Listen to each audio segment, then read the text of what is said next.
Hello friends, எல்லாருக்கும் வணக்கம். Welcome back to my channel. இன்னைக்கு இந்த வீடியோவில் வந்து சோப்புக்கு வந்து எப்படிலாம் பேக் பண்ணலாம், என்ன சோப்புக்கு எப்படி பேக் பண்ணணும் அப்படின்ற ஒரு சின்ன வீடியோ தான். நம்ம வந்து பொதுவாக செய்கிற ரெண்டு விதமான சோப் வந்து ஒன்று மெல்ட் அண்ட் போர், இன்னொன்று வந்து கோல்ட் ப்ராசஸ். இப்போ மெல்ட் அண்ட் போர் சோப்ஸ் எடுத்துக்கிட்டிங்க அப்படின்னா கம்பல்சரியாக அதில் வந்து ஏர் டைட் இருக்கிற மாதிரி தான் நீங்கள் கவர் பண்ணி வைக்கணும். நீங்கள் சோப்பு வந்து பேஸ் வச்சு செஞ்சுட்டு மோல்டுலேருந்து அன்மோல்ட் பண்ணதுமே இமீடியட்டாக நீங்கள் அதை பேக் பண்ணி தான் வைக்கணும். இன்கேஸ் நீங்கள் பேக் பண்ணாமல் நார்மலாக ரூம் டெம்பரேச்சர்லேயே ஃபேன் காற்று கடியில் இருக்குது அப்படின்னா என்ன ஆகும்னா உள்ளே இருக்க கிளிசரின்ஸ் எல்லாம் ரிவர்ஸ் ஆகும். அதாவது கிளிசரின் ரிவர்ஸ் அப்படின்னு சொல்லுவாங்க. மேலே பார்த்தீங்கன்னா ஸ்வெட்டான மாதிரி வரும், சின்ன சின்ன டாட் டாட்டாக வேர்த்து போன மாதிரி இருக்கும். ஸோ அது எல்லாமே உள்ளே இருக்க கிளிசரின்ஸ் வந்து வெளியே ரிவர்ஸ் ஆகி வர்றது தான். அதுக்கு ரீசன் வந்து நீங்கள் கவர் பண்ணாமல் வச்சுருக்கிறது தான். சம்டைம்ஸ் என்ன ஆகும், அந்த கிளிசரின்ஸே அப்படியே ட்ரை ஆகி ஒரு மாதிரி வெள்ளை வெள்ளையாக உப்பு பூத்த மாதிரி ஒரு மாதிரி சொர சொரன்னு ஒரு மாதிரி ஆக ஆரம்பிக்கும். ஸோ இந்த பிரச்சனையெல்லாம் ஓவர் கம் பண்ணுறதுக்காக நீங்கள் மெல்ட் அண்ட் போர் சோப் செய்கிறீங்க அப்படின்னா கம்பல்சரியாக அன்மோல்டு பண்ணதுமே வந்துட்டு அதை ரேப் பண்ணி வைக்கணும். கம்பல்சரியாக ஏர் டைட்டில் தான் பண்ணணும். அந்த கிளிங் ரோல் இருக்கும், ஒரு மாதிரி பிளாஸ்டிக் ரப்பர் ஷீட் மாதிரி இருக்கும்ல, ஒரு பேப்பர் கிளிங் ரோல், அதை வச்சு தான் நீங்கள் வந்து பேக் பண்ணுற மாதிரி இருக்கும். ஸோ அது நீங்கள் பேக் பண்ணிட்டீங்கன்னா ஏர்ஸ் வந்து உள்ளே போகாமல் இருக்கும், இந்த இஷ்யூஸ்லாம் உங்களுக்கு வராமே இருக்கும். ஓகேவா? ஸோ மெல்ட் அண்ட் போர் சோப்பை பேக் பண்ணுறீங்க அப்படின்னா கம்பல்சரியாக ஏர் டைட்டாக இருக்கணும். அது வந்து அன்மோல்டு பண்ணதுமே நீங்கள் பேக் பண்ணி வச்சுக்கணும். ஓகேங்களா? அடுத்து கோல்ட் ப்ராசஸ் அப்படின்னு பார்க்கும்போது கோல்ட் ப்ராசஸில் கம்பல்சரியாக ஏர்ஸ் உள்ளே போயிட்டு வர மாதிரி ப்ரீத்தபிள் இருக்கிற மாதிரி நமக்கு வேணும். ஸோ ப்ரீத்தபிள் மாதிரி இருக்கிற பேக்கேஜிங் அப்படின்னு பார்க்கும்போது பேப்பர்ஸு, பட்டர் பேப்பர்ஸு, இந்த சார்ட் பேப்பர்ஸ், அந்த மாதிரி ப்ரௌன் ஷீட், அந்த மாதிரி நிறைய பேப்பர் வகை என்ன மாதிரி பேப்பர்ஸ்னாலும் ஓகே, பட் ப்ரீத்தபிளாக இருக்கிற மாதிரி கோல்ட் ப்ராசஸ்க்கு பேக் பண்ணணும். ஏன்னா நம்ம காஸ்டிக் சோடா வச்சு சோப் செஞ்சுருக்கிறோம். அந்த க்யூரிங் வந்து எதுக்கு வைப்போம்னா அந்த காஸ்டிக் சோடாவோட கெமிக்கல் ரியாக்ஷன்ஸ் அது இதுலாம் வெளியே போகிறதுக்காக வைப்போம். ஸோ அந்த மாதிரி டைமில் வந்து நம்ம பேக் பண்ணும் போதும் ஏர் டைட்டாக பண்ணிட்டோம் அப்படின்னா அதுக்கான ப்ரீத்தபிள் கிடைக்காது. ஸோ காஸ்டிக் சோடா வந்து எவ்வளோக்கு எவ்வளோ வெளியே போயிட்டு க்யூரிங் எவ்வளோ நம்ம விட்டுறோமோ அவ்வளோக்கு அவ்வளோ சோப்ஸ் வந்து நேச்சுரலாக நமக்கு கிடைக்கும். ஸோ அந்த ஒரு ரீசனுக்காக கோல்ட் ப்ராசஸ் அப்படின்னு வரும்போது நீங்கள் கம்பல்சரியாக ப்ரீத்தபிள் இருக்கிற மாதிரி தான் பேக்கேஜிங் பண்ணணும். கோல்ட் ப்ராசஸ்க்கு கிளிங் ரோல் யூஸ் பண்ண வேணாம். மெல்ட் அண்ட் போருக்கு பட்டர் ஷீட்டோ இல்லை பேப்பர்ஸோ யூஸ் பண்ண வேண்டாம். ஸோ கோல்ட் ப்ராசஸ் அப்படின்னு வரும்போது ப்ரீத்தபிள் இருக்கிற மாதிரி பேப்பர்ஸ் யூஸ் பண்ணிக்கோங்க. மெல்ட் அண்ட் போர் பொறுத்த வரைக்கும் ஏர் டைட் இருக்கிற மாதிரி கிளிங் ரோல்ஸ் யூஸ் பண்ணிக்கோங்க. ஸோ இப்போ அடுத்து வந்து எந்த மாதிரி ஷேப்ஸ்க்கெல்லாம் எப்படி வந்து நம்ம பேக்கேஜிங் பண்ணலாம் அப்படின்ட்டு நான் அடுத்து காட்டுறேன். ஸோ மெல்ட் அண்ட் போர் சோப்ஸுக்கான பேக்கிங் பொறுத்த வரைக்கும் நமக்கு இந்த ஒரு கிளிங் ரோல் இருந்தாலே போதும். இதுக்கு பேர் கிளிங் ரோல் இல்லைன்னா விராப் ரோல் அப்படின்னு சொல்லுவாங்க. இதை வச்சே நம்ம வந்து ஈஸியாக பேக் பண்ணிடலாம். நீங்கள் எந்த மாதிரி ஷேப்பில் வந்துட்டு சோப்ஸை எடுத்தாலும் நீங்கள் வந்து இந்த 1 kg மோல்டில் போட்டு கட் பண்ணிங்கன்னா இந்த மாதிரி ஸ்கொயர் டைப் வரும்.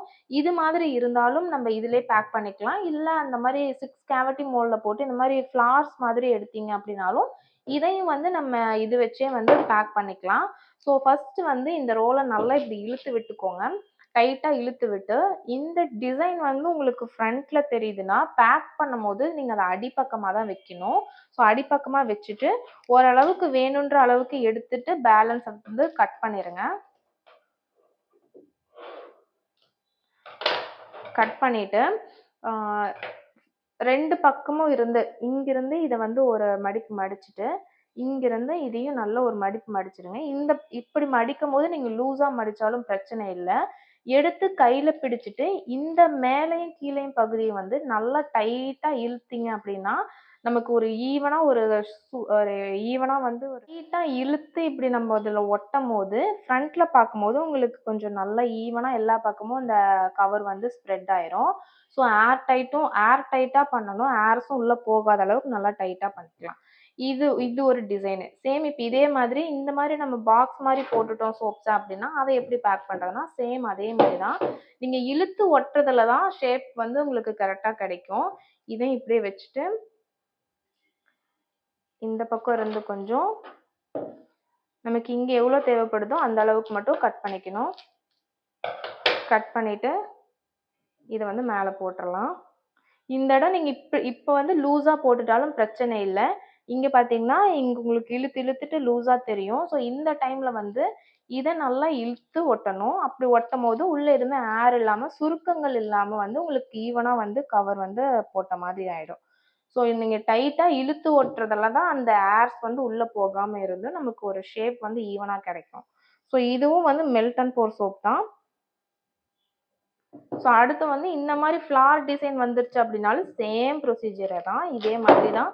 ரெண்டு பக்கமும் நல்லா டைட்டா இழுத்து ஒட்டணும் அப்படின்னா எந்த ஒரு சுருக்கங்களும் இல்லாம உங்களுக்கு சோப் வந்து நல்லா ஷேப் வந்து கரெக்டா கிடைக்கும்.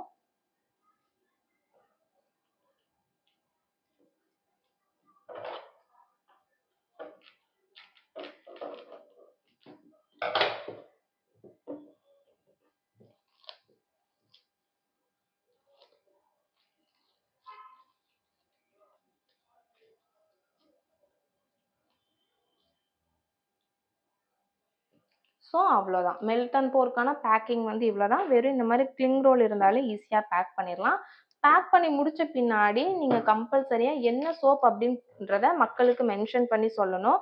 ஸோ அழகாக ஒரு லேபிள் பண்ணிக்கோங்க. லேபிள் பண்ணிவிட்டு சோப்போட ஃப்ரண்ட்டில் ஒட்டினாலும் சரி, பேக்கில் ஒட்டினாலும் சரி.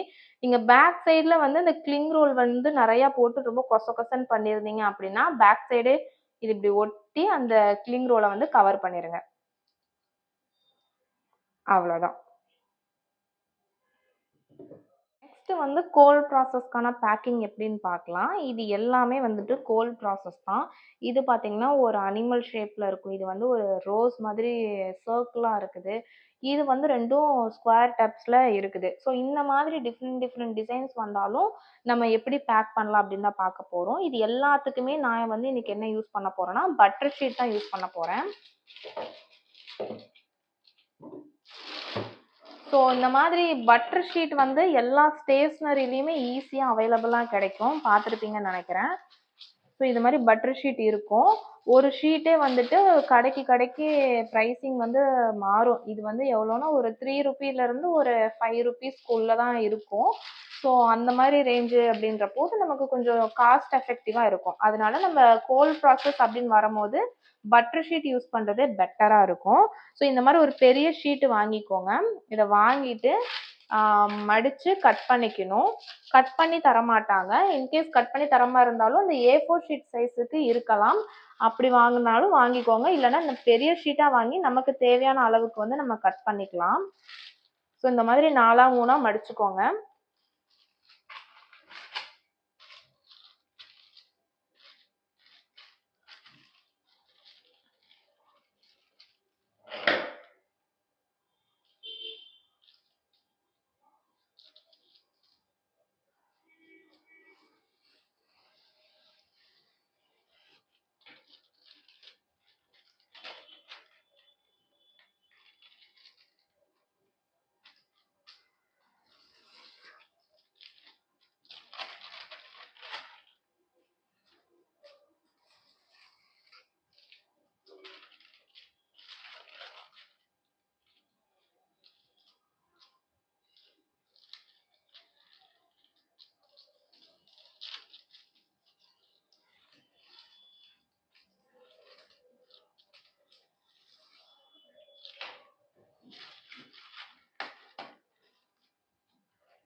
ஸோ இந்த ஒரு பெரிய ஷீட்டையே வந்து நான் இப்போ எப்படி பண்ணுறேன்னா இதை 3 நான் கட் பண்ணிக்க போகிறேன்.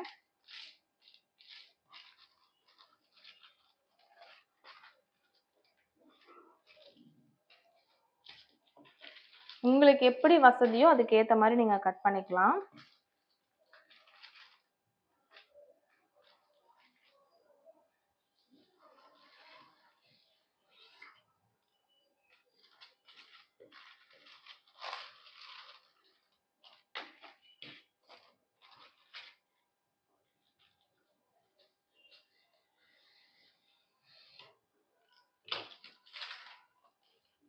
ஸோ இந்த மாதிரி சின்ன சின்ன பீசஸை நான் கட் பண்ணி எடுத்துக்கிட்டேன் இந்த பட்டர் ஷீட்டை. இப்போது எப்படி பேக் பண்ணுறதுன்னு பார்க்கலாம். இப்போ இந்த மாதிரி ஒரு அனிமல் ஷேப் இருக்குது அப்படின்னா இதுக்கு வந்து எப்படி பேக் பண்ணலான்னா சொன்ன மாதிரியே ஃபர்ஸ்ட் அந்த மெல்ட் அண்ட் போர்ல பார்த்த மாதிரி டிசைன் இப்படி இருக்குதுன்னா இதை நீங்க மேல இப்படி வைக்காம கமுத்தி வச்சுக்கணும். கமுத்தி வச்சுட்டு இப்படி கிராஸா இப்படி ஒரு மடக்கி மடக்கி விட்டீங்க அப்படின்னா கோல்ட் ப்ராசஸ் வந்து இந்த மாதிரி டிசைன்ஸுக்கு பட்டர் பேப்பர் வச்சு பேக் பண்ணிக்கலாம்.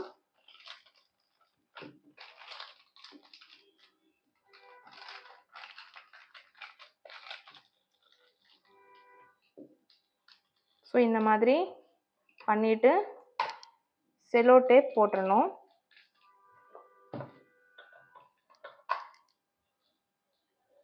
நீங்கள் பிடிச்சு வச்ச அந்த பேப்பர் எல்லாத்தையுமே ஒட்டுக்கா வச்சு டேப் போட்டுறணும். ஸோ கோல்ட் ப்ராசஸில் இந்த மாதிரி ஏதாச்சும் டிசைன் சோப் செஞ்சோம் அப்படின்னா அதுக்கு இந்த ஒரு ஆப்ஷன் தான் பண்ணி ஆகணும். கிளிங் ரோல் வந்து கோல்ட் ப்ராசஸ்க்கு யூஸ் பண்ணக்கூடாதுன்னு சொன்னேன். ஸோ அதனால் இந்த மாதிரி டிசைன் அப்படின்னா இந்த மாதிரி பட்டர் பேப்பர் வச்சு பண்ணிக்கலாம். அடுத்து இதுவே வந்து இது மாதிரி சர்க்கிளாக இருக்குது அப்படின்னா சேம் இதுக்கும் அதே மாதிரி தான் டிசைன் வந்து கமுத்துனாப்படி வச்சுக்கோங்க. இதுக்கும் வந்து ஃபர்ஸ்ட் ஒன் வந்து கிராஸாக எடுத்துக்கோங்க. கிராஸாக எடுத்து இப்படி மடக்கி மடக்கி மடக்கி மடக்கி வச்சு பண்ணிக்கலாம்.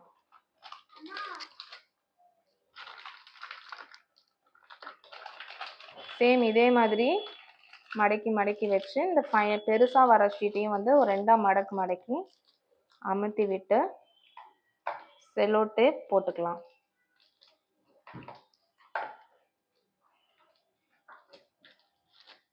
ஸோ அவ்வளோதான். இது மாதிரி ரவுண்ட் ஷேப் அப்படின்னா இப்படி பண்ணிக்கலாம். இதுவே வந்துட்டு ஸ்கொயர் டைப்லலாம் இருக்குது. மோஸ்ட்லி நம்ம வந்து இந்த மாதிரி ஷேப் தான் பண்ணியிருப்போம். ஸோ இந்த மாதிரி அப்படின்னா எப்படி பண்ணலான்னா சேம் அதே சைஸ் பேப்பர் எடுத்துக்கோங்க. மேலேருந்து ஒரு ஷீட்டை கமுத்திட்டு கிஃப்டெல்லாம் பேக் பண்ணுவோம்ல சேம் அதே மாதிரி தான் கொஞ்சம் டைட்டாக பண்ணிக்கணும். மேலேருந்து ஒரு ஷீட்டு கீழேருந்து ஒரு ஷீட் எடுத்துட்டு அதை மடக்கிட்டு ஒரு டேப்பு பின்னாடி இந்த சைட்லலாம் வந்து ஷீட் அதிகமாக இருந்துச்சு அப்படின்னா கொஞ்சமாக கட் பண்ணிடுங்க. மேலேயும் கீழேயும் கட் பண்ணிட்டு இப்படி சேம் கிஃப்ட் பேக் பண்ணுற மாதிரியே தான்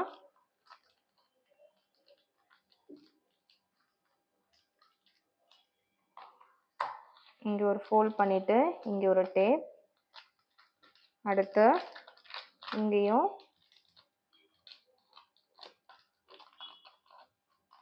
அந்த பெரிய ஷீட்டை வந்து ஒரு டபுள் ஃபோல்ட் பண்ணிவிட்டு இங்கே ஒரு டேப். ஸோ அவ்வளோதான். பட்டர் ஷீட்டில் ஸ்கொயர் டைப்புக்கு நீங்கள் சோப் பேக் பண்ணணும் அப்படின்னா ஸோ இந்த மாதிரி ஈஸியாக பண்ணிக்கலாம். வந்து அதே மாதிரி இதுக்கும் வந்து நான் மேலே இருந்தே தான் ஃபோல்ட் பண்ணுறேன்.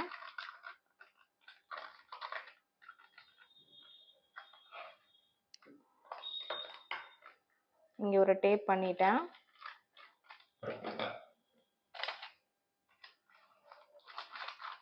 எக்ஸ்ட்ரா பீசஸை கட் பண்ணிக்கிறேன்.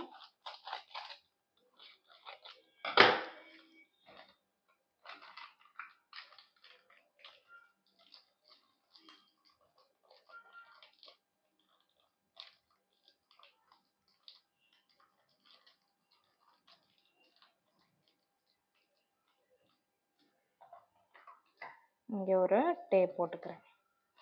சேம் அதே மாதிரி இந்த சைட்லேயும்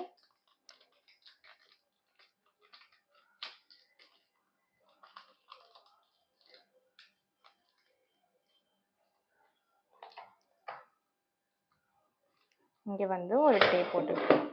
இப்போது இந்த சோப்பில் பார்த்தீங்கன்னா நான் டேப் வந்து மேலே வர மாதிரி போட்டிருப்பேன். இது வந்து டாப் போர்ஷன், இது டவுன் போர்ஷன். ஸோ மேலே வர மாதிரி போட்டிருப்பேன். இதில் பார்த்தீங்கன்னா பேப்பர்ஸ் வந்து சைடில் வர மாதிரி இருக்கும். ஸோ இந்த 2 மெத்தடும் வந்து கொஞ்சம் ஓரளவுக்கு ஈஸி. அடுத்து ஒரு மெத்தட் வந்து இந்த மாதிரி ஷீட் எடுத்து அதை நேராக வைக்காமல் இந்த மாதிரி கிராஸாக வச்சுக்கலாம். ஸோ சோப் வந்து நான் இப்படி வச்சுக்க போகிறேன். ஸோ இப்படி வச்சுட்டு இங்கே ஒரு ஃபோல்டு வந்து கீழே மடக்கிக்க போகிறேன். மடக்கிட்டு மேலேருந்து இந்த ஷீட்டை இப்படி கொண்டு வந்துட்டோம், கீழேருந்து இந்த ஷீட்டை இப்படி மேலே கொண்டு வந்துட்டேன். இப்போது இந்த இடத்துல ஒரு டேப் போட்டுறேன். டேப் போட்டுட்டு இதை வந்து இப்போ மடக்கிக்க போகிறேன். இங்கே இந்த இடத்த வந்து இப்படி உள்ளே ஃபோல்ட் பண்ணோம் அப்படின்னா மேலே மடங்கிரும். மடங்கிட்டு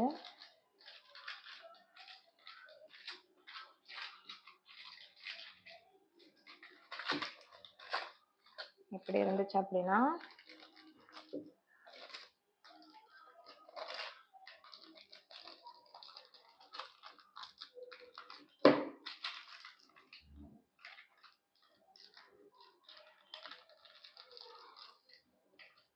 இங்கே வந்து இப்படி ஒரு டேப்பு, சேம் அதே மாதிரி இந்த பக்கம் இந்த பக்கம் இப்படி மடக்கி இதையும் மடக்கி இப்படி ஒரு டேப்பு. ஸோ இப்படி பண்ணோம்னா அந்த பிட் பேப்பர் வந்து டேப் பண்ணது சைடில் எங்கேயும் வராமல் இருக்கும். ஸோ இதை பண்ணிவிட்டு இதுக்கு மேலேயும் வந்து நம்மளோட ஸ்டிக்கரை பேஸ்ட் பண்ணிக்கலாம். இந்த மாதிரி கொசன்னு ஆயிடுச்சு அப்படின்னா அதை ஹைட் பண்ணுறதுக்காகவும் ஸ்டிக்கர்ஸ் வந்து மேலே பேஸ்ட் பண்ணிக்கலாம்.